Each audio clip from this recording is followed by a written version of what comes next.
their clients for poor power factor, there's a form of penalty system in place. These devices that generate harmonics are power electronics. It's not about, being compliant to the law. It's about cleaning up the power and reducing costs.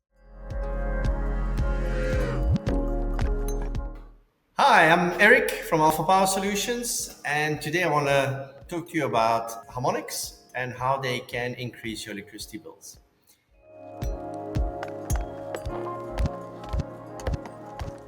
So harmonics can result in higher electricity bills through a number of ways.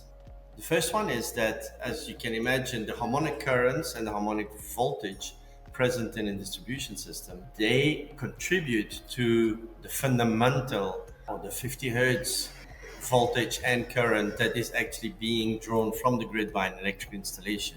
If you add a harmonic component to the total load, then obviously there will be increased transmission losses in the supply transformers, in the cables, distribution cables within the system, motors, etc. So that additional power draw results in additional losses that end up being charged for. The second aspect, how they can increase your electricity bill, is a worsening of the power factor. So the harmonics will actually create a further shift between the voltage and the current waves. So that results in higher apparent power usage. That means a higher maximum demand charges, and where the municipalities or the utility charge for reactive power consumption, that will also go up. And finally, in some countries, not in South Africa yet, but in some countries, the utilities also charge their clients for poor power factor. There's a form of penalty system in place. A third aspect where can cost you significantly if you leave excessive harmonics unchecked is that it results in the overloading of the equipment. So your transformers can get overloaded, capacitors can get overloaded, motors. So because they have to work harder, they run hotter, and they will fail sooner than initially intended. So it results in premature failures, breakdowns, and then obviously production losses associated with those breakdowns. There is another factor that could have a negative impact on the electricity costs is the fact that the harmonics can interfere with the metering devices, especially the older type machines that are not really designed to be able to differentiate between harmonic current and fundamental current. So these older meters will typically exaggerate the amount of power consumed, and as a result, the bill is actually excessively high. So these are the main contributors to increased electricity costs that are possible due to elevated harmonic levels.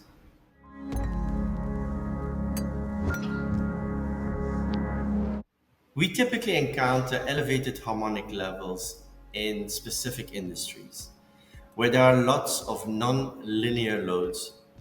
So basically where the electrical equipment draws current in a distorted and non-sinusoidal manner. So typically these devices that generate harmonics are power electronics, variable speed drives, rectifiers, induction heaters, large power supplies, some of the welding machines available in the market, and UPSs. There's many more, but these are typically the ones that are the main contributor of elevated harmonic levels. And so these devices I just listed are typically encountered in manufacturing industries, data centers, hospitals, commercial buildings, railway lines, airports, large electric vehicle charging stations, oil and gas plants. Basically, lots of industries where typically sophisticated equipment is used to improve the efficiency of the systems that they require in order to operate. But as a byproduct, it results in elevated harmonics if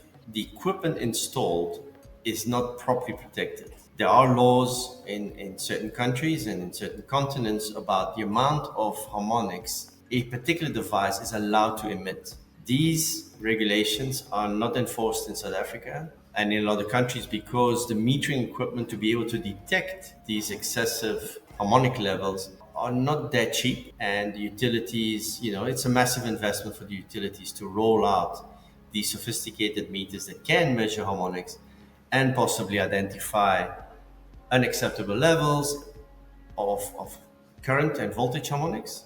Yeah, so it will be a while before we will get fined in South Africa. But it is the right thing to do. It's not about, being compliant to the law. It's about cleaning up the power and reducing costs. So it's not something that should just be ignored simply because there's no fine system in place.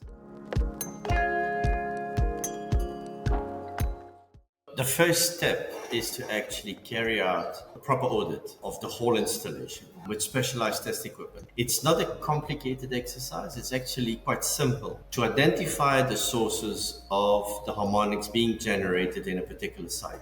If you have the right equipment, it shows the problem straight away. There is some systems that you have to apply, to identify the core contributors or the core problems that need addressing.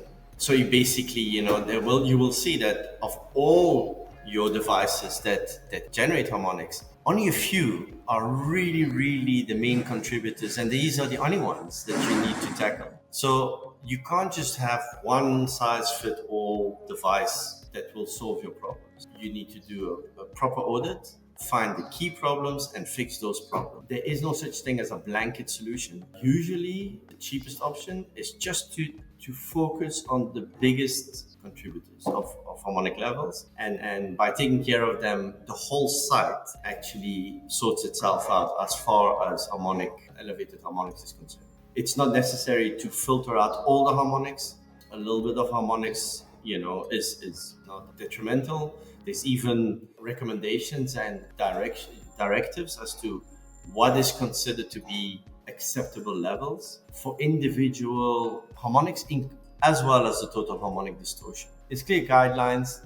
Some clever people have been sitting out, working out, what is acceptable, what's not acceptable. They figured it all out and published. There's standards available on the internet that you can access that will tell you what is acceptable and what's not. So it's not super complicated. But yeah, bringing those harmonic levels down it can be a critical activity that a site must get involved with, because we have seen sites where it's just a huge problem, and people are at a loss as to why they have so many problems with electrical and electronic equipment. It's something that cannot be ignored in.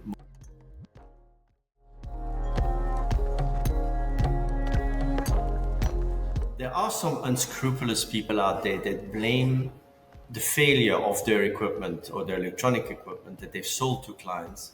They try to weasel out of a warranty by claiming that the failure is not covered by warranty because of elevated harmonics. They come up with these statements without having any factual proof that this is the case. Just like people blame the utility or ESCOM for equipment failures without there being any proof of such a. When these accusations happen, obviously the first thing that needs to happen is that the end user needs to really do an investigation to see if it's truly the case that the harmonics are elevated. You can't just make a statement like this and then claim that you won't honor your warranty. You need to have proof of that. What we've seen in the industry is that people will just make that statement and it's a take it or leave it attitude. And it's up to the end user now to prove that he's actually quite innocent and entitled to his warranty. I don't think it's a worldwide, or even a countrywide, but it's something that we have seen quite regularly in South Africa.